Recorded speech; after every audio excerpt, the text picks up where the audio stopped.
और PSL 8 में मुसलसल 3 शिकस्तों के बाद कराची किंग्स को पहली फतेह मिल ही गई। रिवायती हरीफ लाहौर कलंदर्स को 67 रन से मात। कराची किंग्स के 185 रन हदफ के ताक़ुब में लाहौर कलंदर्स की पूरी टीम 118 रन बनाकर आउट।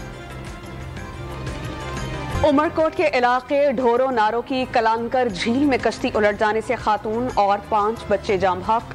4 अफराद को जिंदा बचा लिया गया, 3 की लाशें निकाली गईं, दीगर की तलाश का अमल जारी। मरियम नवाज का इमरान खान पर एस्टेब्लिशमेंट के बाद अदलिया के कांधों पर बैठकर इख्तदार में आने की कोशिश का दावा। परवेज इलाही ऑडियो लीक में शामिल अनासिर के खिलाफ सुप्रीम कोर्ट ऑफ पाकिस्तान से कार्रवाई का मुतालबा भी कर दिया। इमरान खान ने ऑडियो लीक्स का मकसद सियासी ब्लैकमेलिंग करार दिया। PTI रहनुमा यास्मीन राशिद का ऑडियो लीक के खिलाफ अदालत जाने का ऐलान। इलेक्शन कमीशन की पंजाब और खैबर पख्तूनख्वा में इंतखाबात पर मुशावरत में सदर को शामिल करने से मुआज़रत। तारीख का तयन करना गवर्नर्स का इस्तेहकाक है।